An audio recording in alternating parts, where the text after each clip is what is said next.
Gündəlik işləri səliqəyə salmaq üçün ən yaxşı to-do application-ı, tətbiqi hansıdır? Mənə bu sualı çox verirlər. Heç bir tətbiq yaxşı və ya pis deyil. Baxır sən kimsən və sən hansı texnologiyadan istifadə edirsən. Belə deyək, əgər sən iPhone-dan istifadə edirsənsə, amma kompüterin Windows-dursa, mən sənə deyəmərəm Apple Reminders-dən istifadə elə. Apple Reminders telefonda işləyəcək, kompüterdə işləməyəcək. Onu orada işlətmək üçün sən gərək çox əziyyət çəkəsən. Telefonun Apple-dırsa, deyək ki, iPhone-dur və kompüter Mac-dırsa, okey, Microsoft To-do'dan istifadə etməyin düzgün olmaz. Halbuki istifadə edə bilərsən. Sən keçə bilərsən Apple Reminders-ə və ya Think3-yə. Adam var ki, yığıcıdır. Adam da var ki, o məlumatlar arasında əlaqə görmək istəyir. Bunun da ciddi təsiri var. Əgər sən yığıcısansa, sənə sadə hansısa bir tətbiq kifayət edə bilər. Xüsusilə əgər sənin beyninizin sol tərəfi, məntiq tərəfi güclüdürsə, deyək ki, Apple Notes, okey, sənə normal gələ bilər.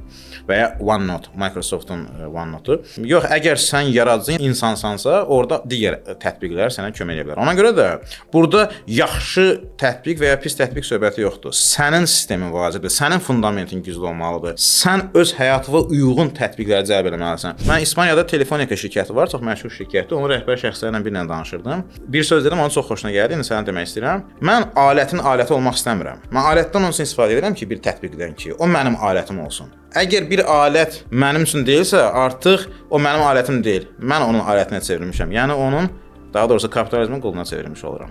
Ona görə də birinci öz işinə bax, iş planına bax, gündəlik gördüyün işlərin siyahısına bax, texnoloji imkanlarına bax. Ondan sonra sən hətta kağızda belə öz işlərini səliqəyə sala bilərsən.